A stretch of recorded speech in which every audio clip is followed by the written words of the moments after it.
বিজেপির মহিলা মোর্চার বৈঠকে হামলা, অভিযোগ উঠল শাসক দলের বিরুদ্ধে। শীতলকুচির গোসাইহাট এলাকার ঘটনা, বিজেপি কর্মীর বাড়িতে বৈঠকে হামলা, ঘটনাস্থলে যায় শীতলকুচি থানার পুলিশ, যান বিজেপি বিধায়ক বরেন চন্দ্র বর্মনও। এবার বিজেপির মিটিংয়ে হামলার অভিযোগ, শীতলকুচির গোসাইহাট এলাকার ঘটনা। বাড়িতে চলছিল বৈঠক, সেই বৈঠক চলাকালীন হামলার অভিযোগ শাসক দল তৃণমূল কংগ্রেসের বিরুদ্ধে। বিজেপি মহিলা মোর্চার বৈঠকে হামলা।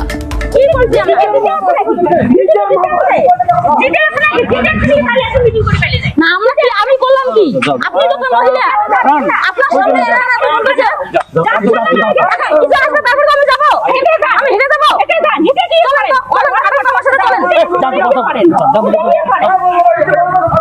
একটু ভেবে চিন্তে বলবেন দাদা, আপনাদের বাড়িতে মা বোন আছে।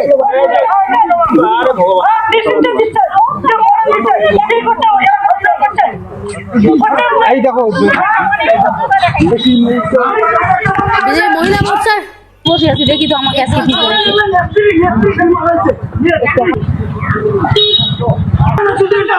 দাদা আপনাদের বাড়িতে মা বোন নেই না? আমি কি করলাম আপনাদেরকে? দিদি দাঁড়ান দাঁড়ান, আমি বলতেছি দাঁড়ান, আমাকে বলতে দেবেন।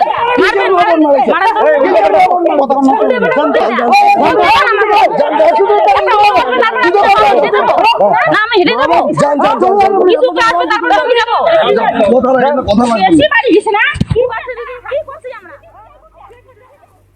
বিজেপি মহিলা মোর্চার বৈঠক, যে বৈঠকে শাসক দলের বিরুদ্ধে হামলার অভিযোগ উঠেছে। মহিলা মোর্চার বৈঠক, শীতলকুচির গোসাইরহাট এলাকার ঘটনা, শীতলকুচির গোসাইরহাট এলাকার ঘটনা। এবং আপনাদের জানিয়ে রাখবো, বিজেপির মহিলা মোর্চার এই বৈঠক, বাড়িতেই চলছিল বৈঠক। বৈঠক চলাকালীন শাসক দল তৃণমূল কংগ্রেসের হামলার অভিযোগ। গোসাইঘাট, শীতলকুচি, এবং ইতিমধ্যেই ঘটনাস্থলে যায় শীতলকুচি থানার পুলিশ, যান বিজেপি বিধায়ক বরেন চন্দ্র বর্মনও। বিজেপি মহিলা মোর্চার তরফ থেকে কি জানানো হয়েছে শোনাবো আপনাদের। সাংগঠনিক বৈঠক ছিল মহিলা মোর্চা, আমরা এখানে উপস্থিত হয়েছিলাম আমাদের সময় মতোই। তৃণমূলের দুলসী থেকে হাসপাতাল বাহিনী আসছিল ওখানে। আসার পরে আমি যখন ওনাদের বললাম যে দাদা আমরা তো গণতন্ত্রের দেশে বাস করি, আমরা এখানে কেন আমরা প্রোগ্রাম করতে পারবো না? এখানে সবাই বিজেপি, টিএমসি, সিপিএম সবাই প্রোগ্রাম করতে পারে, আমরা কেন পারবো না? আমার একটা কথাই ওরা নিতে পারেনি। তখন ওরা চড়া হয়ে আমার উপর আঘাত তোলে, নাঠি তোলে।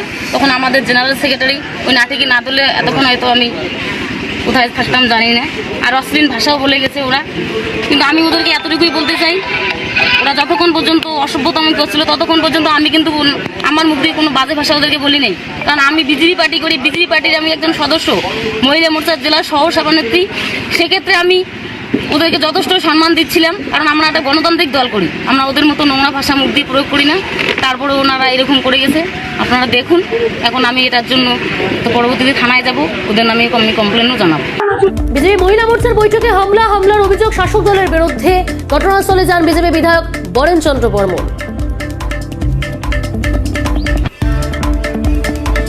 এই মুহূর্তে আমরা টেলিফোন লাইনে যোগাযোগ করতে পেরেছি বিজেপি বিধায়ক মালতী রায়ের সঙ্গে। আপনি ক্যালকাটা নিউজে স্বাগত। দিদি, বিজেপি কর্মী, আপনাদের কর্মীর বাড়িতে বৈঠক চলছিল বিজেপি মহিলা মোর্চার, সেই বৈঠকে শাসক দল তৃণমূল কংগ্রেস হামলা চালিয়েছে বলে অভিযোগ, কি বলবেন?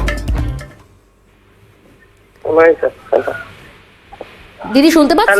হ্যাঁ দিদি। দিদি, বিজেপি মহিলা মোর্চার বাড়িতে ঢুকে হামলা চালানোর অভিযোগ বৈঠক চলাকালীন শাসক দল তৃণমূল কংগ্রেসের বিরুদ্ধে। রাজ্যের আইন শৃঙ্খলা, পুলিশ প্রশাসন কোথায়? বাড়িতে বৈঠক চলাকালীন হামলা।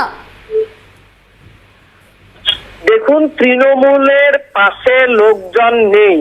তৃণমূলের এখন প্রধান অস্ত্র হয়েছে হামলা এবং বোমা মারো, গুলি করো, এবং মহিলা মুখ্যমন্ত্রী রাজত্বে মহিলা মোর্চার মিটিং এ বাড়িতে ঢুকে এরকম আক্রমণ করা হচ্ছে। তাহলে পশ্চিমবঙ্গের আইন শৃঙ্খলা কোথায় আছে? মহিলা মুখ্যমন্ত্রী তিনি এরকম শীতলকুচি একটা প্রত্যন্ত বিধানসভা, সেখানে মহিলা মোর্চার মিটিং হচ্ছে। তাহলে তৃণমূল এর এই মুহূর্তে শুধু সন্ত্রাস, হামলা, উন্নয়ন নয়, তারা ভয় পেয়েছে বিজেপিকে, তারা ভয় পেয়েছে, যার জন্য এখন বিজেপিকে মিটিং করতে দেবে না। যেখানেই বিজেপি মহিলা মোর্চা হোক, যুব মোর্চা হোক, মাদারের মিটিং হোক, সেখানে তাদের বড় ছোট মাঝারি গুন্ডারা সেখানে গিয়ে বিজেপির উপর আক্রমণ করেছে। তৃণমূলের শেষে শুরু হয়েছে, যার জন্য এখন বিজেপিকে তারা কোনো কর্মসূচি করতে দেবে না, যেহেতু জনগণ, কুচবিহারের জনগণ বিজেপির পাশে আছে। অসংখ্য ধন্যবাদ দিদি। কথা বলছিলাম বিজেপি বিধায়ক মালতী রাভা রায়ের সঙ্গে। বিজেপি বিধায়ক, স্থানীয় বিজেপি বিধায়ক কি জানিয়েছেন শোনাবো আপনাদের। নম্বর মণ্ডলে একটা বৈঠক ছিল, আর এই বৈঠক আমাদের সম্মানীয় সাংসদ নিশীথ প্রামাণিকজি আমাদের বলেছেন এই বৈঠক করবার জন্য।